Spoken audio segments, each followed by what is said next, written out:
jefe de servicio del Hospital Piñero.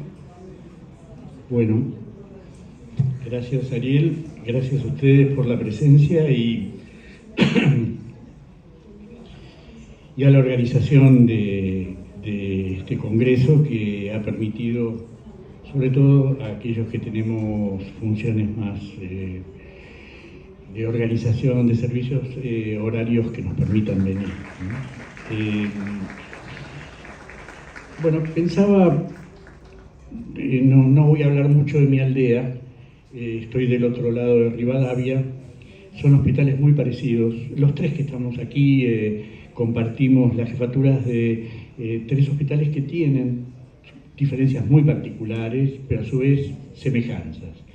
Hasta semejanzas históricas, tanto el Álvarez como el Piñero, como el Ramos, en alguna medida se fueron integrando como servicios de salud mental en hospitales generales, de agudos, mucho antes que la ley de salud mental, la del 2013, lo estableciera, pero acorde a lo que la ley 448, que era de salud de la ciudad, ya lo preveía. Esto nos marcó una tensión primera que, por eso, en vez de hablar de, bueno, cómo está conformado, cuántos, que quiero decir, no es muy distinto el planteo, ¿no? Pueden variar números, la cantidad de personal, etcétera, pero la lógica es muy parecida. Quería hablar de una cuestión, después de unos añitos de trabajo en la aldea, como decía antes, que es la tensión entre trabajar en redes o red de redes y lo que es un laberinto. Hace 20 años les hubiera dicho la diferencia entre trabajar en un servicio de puertas abiertas y un servicio de puertas cerradas o manicomial. Hoy me parece que esa categorización merece otros nombres, pero los nombres, como los dispositivos, diría Agamben, determinan las subjetividades, que por otra parte es lo que convoca al Congreso. El entramado, por eso lo de la red, y las subjetividades. Lo que tenemos que pensar es que los nombres o las nominaciones y los dispositivos también determinan qué tipo de sujeto suponemos alojar. Hace una semana me llamaba un funcionario X, no viene a cuento, bueno, vamos a abrir un dispositivo en el servicio de ustedes de desintoxicación de adicciones. Esto ya supone qué tipo de subjetividad se va a alojar. Se va a alojar adictos, vigentes, intoxicados o recuperados, enfermos, y en alguna capa geológica del pensamiento, delincuentes o potenciales, gente peligrosa. Yo le pregunté, ¿y no sería conveniente empezar a pensar en algún dispositivo de consumos problemáticos? Bueno, eso es lo que dicen ustedes, pero sería eso. Perdón por la viñeta poco académica, pero me parece que este es parte de lo que yo llamo los laberintos. Entonces voy a tratar de contarles un poco de dónde viene esta idea de laberintos. Por una parte, pensaba que iba a empezar con una ironía. Yo siempre la nombro, que es que Shakespeare nos engañó, porque la pregunta no se trata acerca de ser o no ser, sino que la verdadera pregunta es cómo soportar ser y no ser. Bueno, les voy a contar un poco cómo se soporta ser y no ser jefe. Porque uno no es jefe ni las 24 horas, ni siquiera cuando ejerce la función. Y muchas veces pretende construir una red, un entramado que aloje la subjetividad forcluida por la ciencia y todo lo que a veces decimos, y lo que construimos es un neolaberinto. Entonces me parecía interesante poder definirlo. Sin ir a la historia de las instituciones, no los voy a aburrir, me parece importante 3 momentos de instituciones que se crearon y determinaron entramados y subjetividades. La primera de ellas es en el siglo XVII, XVIII, lo que se llamaba Hospital Ciudadela, donde todo acontecía en su interior. Santán, el Borda, el Moyano, el Tornú, el Piñero, el Álvarez, fueron supuestos con aquella lógica, o sea, 250 años después, alguien dijo, ¿y por qué no tenemos la panadería nuestra? ¿Por qué los caballos de la ambulancia no los hacemos dormir en nuestro galpón, ¿por qué no tenemos una lavandería y una etcétera, etcétera? Eso dio lugar al Hospital Ciudadela, o ciudad, pequeña aldea, pero lo que es interesante, esto ya lo dice Foucault en Historia de la Locura, lo que me parece interesante es que ahí nace la idea de comunidad, entramado. Se generó una subjetividad que no fue buscada, que es la comunidad que habita la Ciudadela, que es la comunidad hospitalaria. 200 años después, la comunidad hospitalaria no es la comunidad de colegas, está hecha de aquellos que habitan el territorio, de aquellos que padecen en el territorio y de aquellos sanos también, los que van a las escuelas, los que compran, etc. La segunda capa geológica que aún hoy persiste es lo que se llama el laberinto. ¿Cómo nació el laberinto? Bueno, con aquel nombre de asilo de insanos, enfermos, invalids, les invalides, los inválidos, que era una suerte de los caídos de la sociedad. Ahí surge entonces una primera idea de laberinto. Tengo la ciudadela y todo aquello que en la ciudad no puede estar, lo meto adentro. Entonces la definición que encuentro de laberinto es toda aquella institución, ha recibido otros nombres, la institución total, por ejemplo, Goffman.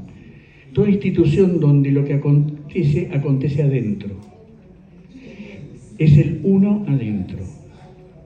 Entonces, el poder, el saber y la verdad están a cargo del uno adentro. Uno dice, el uno adentro es el loco. No, el uno adentro son justamente aquellos representantes de esa idea de que el que tiene el poder es el que sabe y el que tiene la verdad. Cada vez que esto acontece, aún en el siglo XXI, volvemos a ser laberinto. La tercera capa geológica creo que tiene que ver con este siglo. Se pasó del hospital fábrica, idea alemana, a que, entre otras cosas, en el año 1953, en los años 50, surge el primer Congreso de Salud Mental.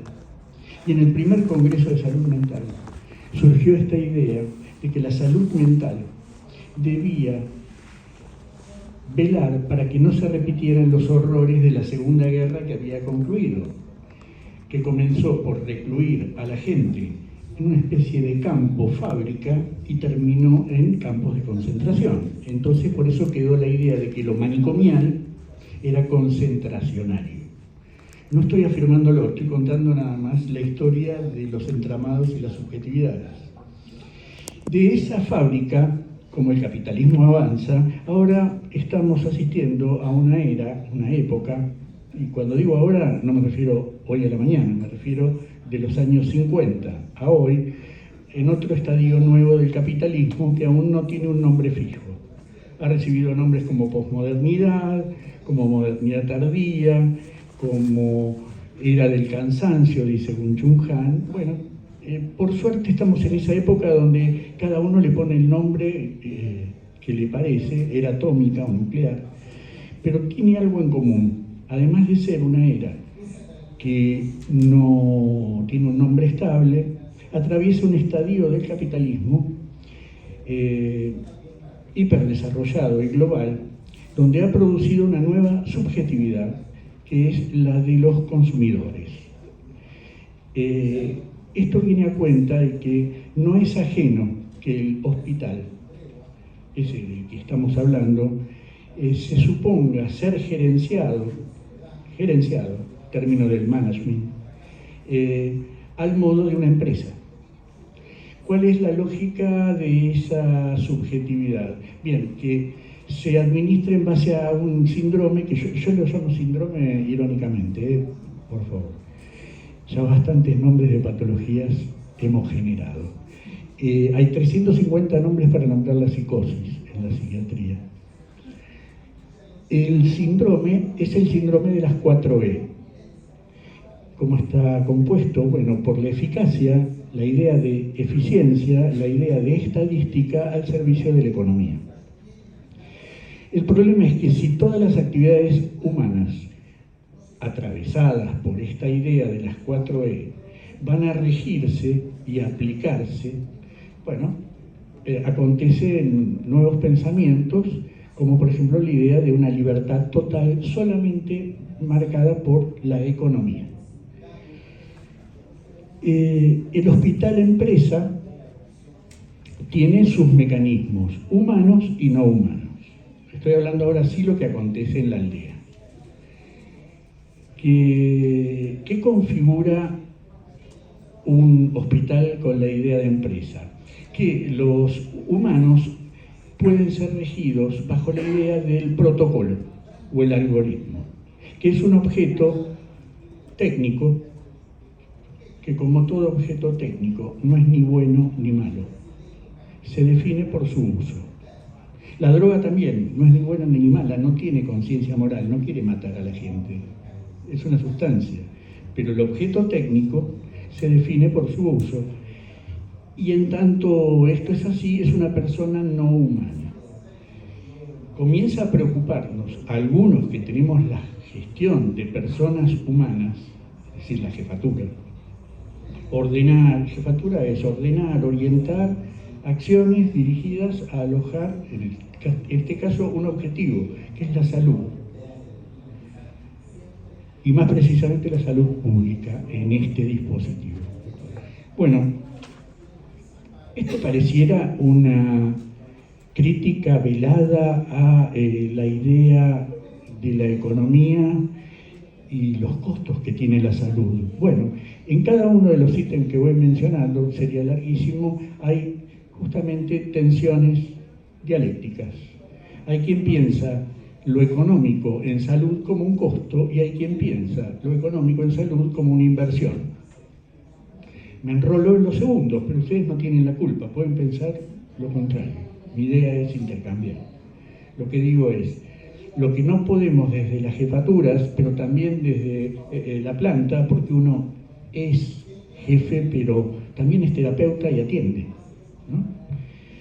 Al menos así yo lo entiendo. Y también uno se forma y sigue estudiando y da clases. Ser y no ser. No es una oposición a esas 4E.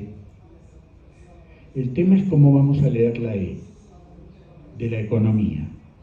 En su etimología, economía, esto lo saben, oikos nomos, las normas de la casa, no la plata de la casa, las normas de la casa.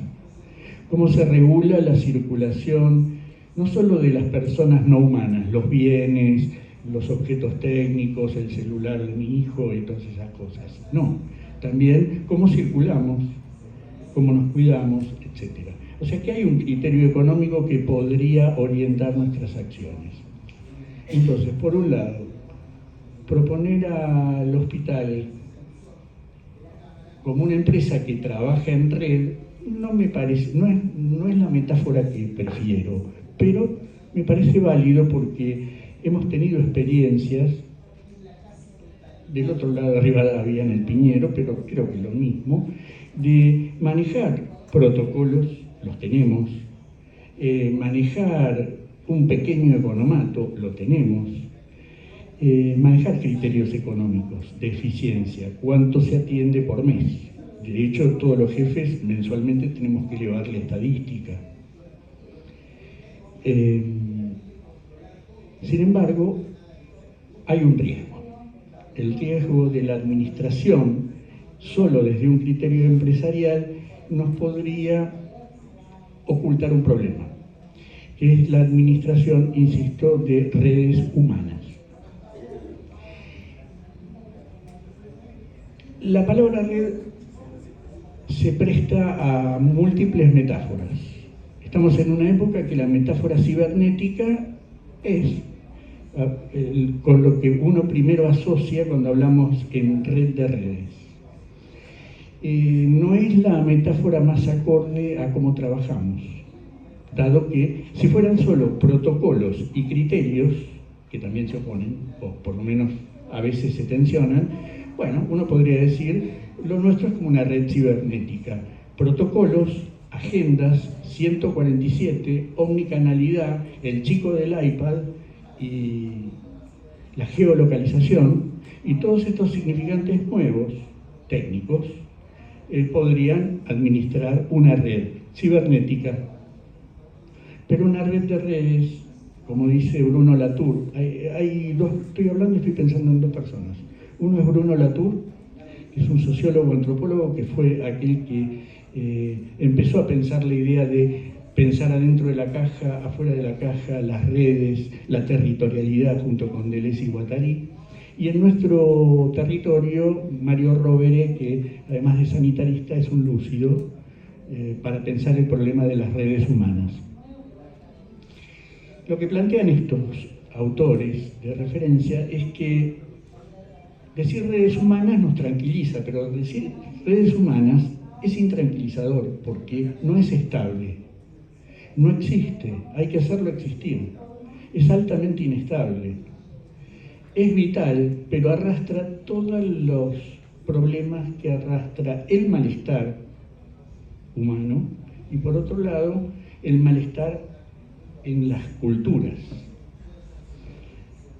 Al menos en el servicio, los obstáculos o las amenazas se han hecho realidad. Hay fragmentación.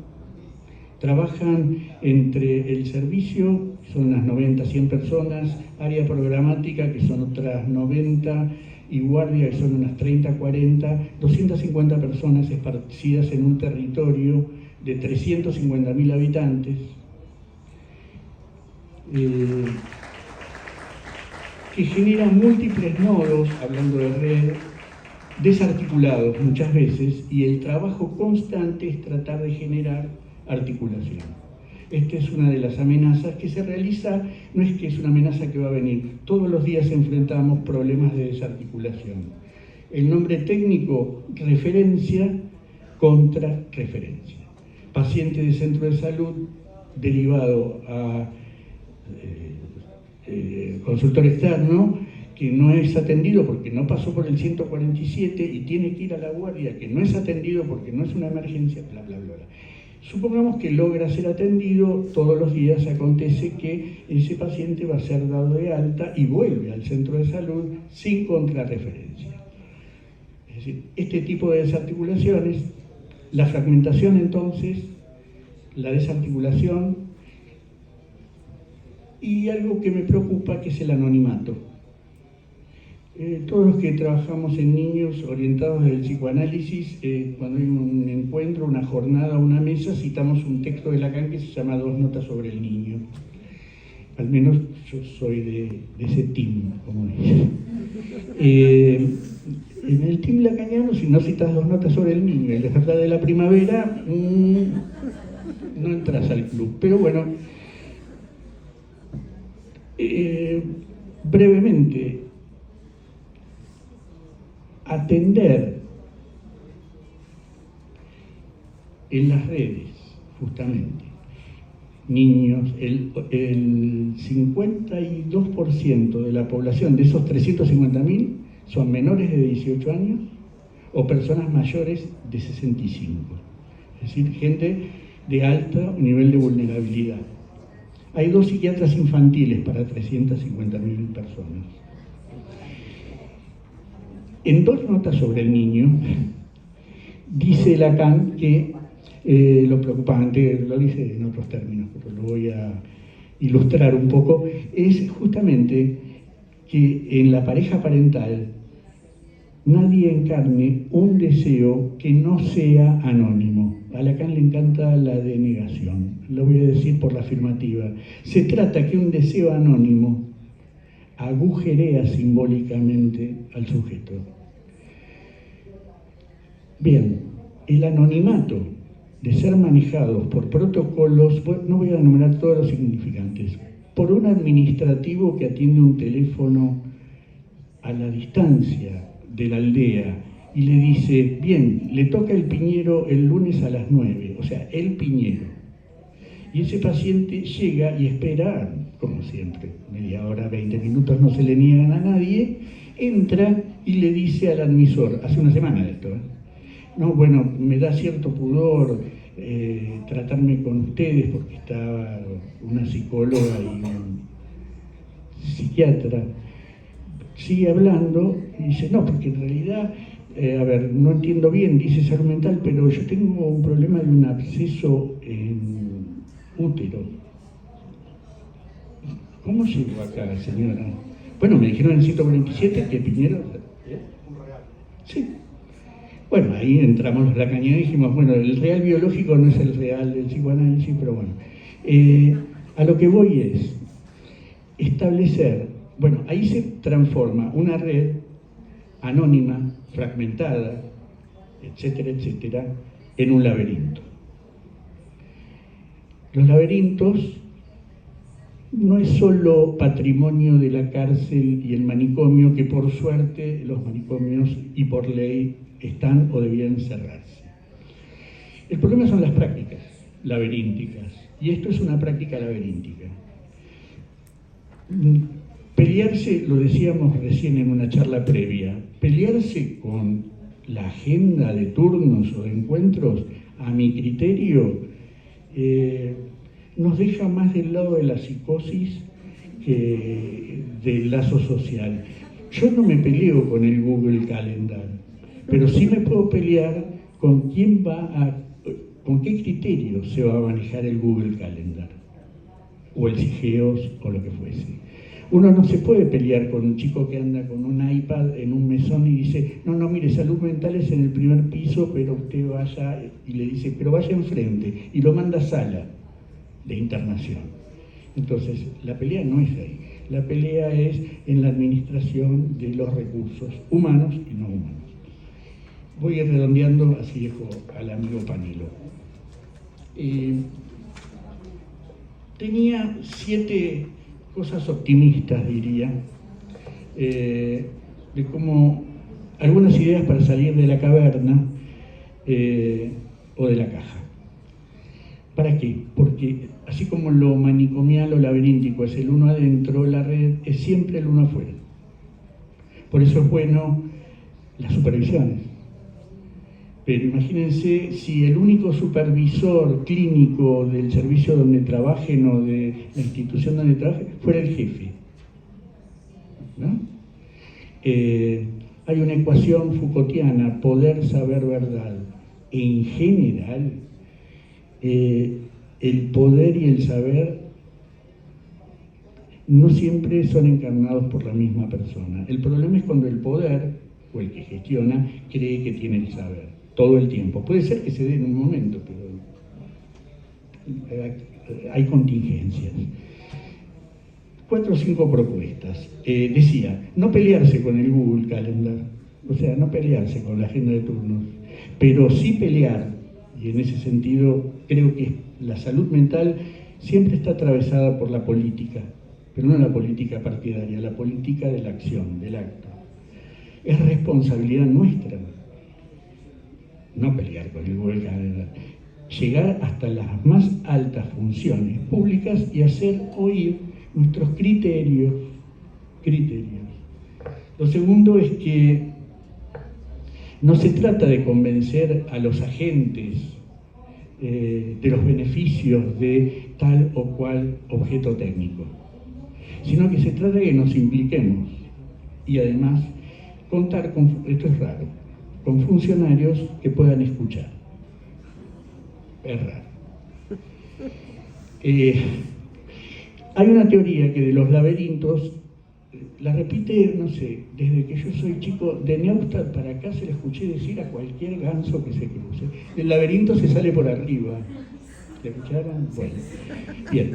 De mínima es un infantilismo.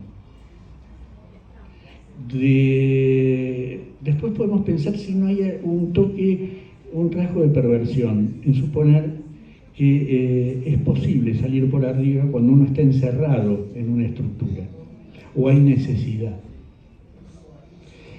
Yo creo que de los laberintos, para ser simple, hay 2 salidas posibles. No estoy diciendo cuál, pero hay 2, que no es la de salir por arriba. Una es tan simple como el hilo de Ariadna. El hilo de Ariadna tiene una trampa, diría un amigo, Fabián Alegro, con quien compartimos las mañanas en la aldea, es filósofo. Él dice, si el problema es que el bollito de hilo se lo dio Ariadna a Teseo, se mete a matar el dinosaurio, el minotauro, no el dinosaurio, pero cuando sale está Ariadna y el amor. Entonces salió de un laberinto y se metió en otro. Pero es una manera. La otra manera es más sencilla, éramos más chicos, que es Hansel y Gretel. Hansel y Gretel eran piolas, los tipos decían algo así como en las miguitas, hay que tener memoria de las marcas. No es Hansel y Gretel, tiene algo más de Lacan, pero es guardar, atesorar, escribir la memoria de las marcas. Y por otro lado, ser conscientes de la repetición. Eso es comenzar a sintomatizar. ¿Vieron cómo hacemos con el otro síntoma, el bajo transferencia, el de un análisis? Bien. Es decir, ser conscientes de la repetición para apostar a una diferencia. Si es la tercera vez que desde el 147 me mandan un paciente a gineco, no es hora de hacer oír esto. Termino. Otra idea es que me parece que ya es hora de que salud mental en los servicios dependa de un departamento de salud mental. Esto que para el que no está en la gestión, burocracia, no es burocracia. Imaginen ustedes un clínico que la última vez que cursó algo PSI fue hace 40 años, una materia de 3 meses, y el departamento, 200 personas, dependen de alguien, con todo el respeto, que no gestiona salud mental. Entonces yo creo que es políticamente necesario tener un departamento de salud mental. Termino. Entonces, aprendimos en la aldea que el trabajo, cuando es creativo y productivo y no alienado o con maltrato, despeja la obscenidad de grupo y los fenómenos de grupo. Cuando lo pensamos como contrapoder, Ulloa decía, trabajar en red es generar un contrapoder en situaciones de maltrato. Si lo pensamos como contrapoder en condiciones adversas de crueldad o de mortificación, entendimos una diferencia. No es lo mismo trabajar para el otro de modo sacrificial que comenzar a trabajar por los otros y con los otros. Eso es hacer red, pero hay que hacerlo existir. Bueno, unas ideas.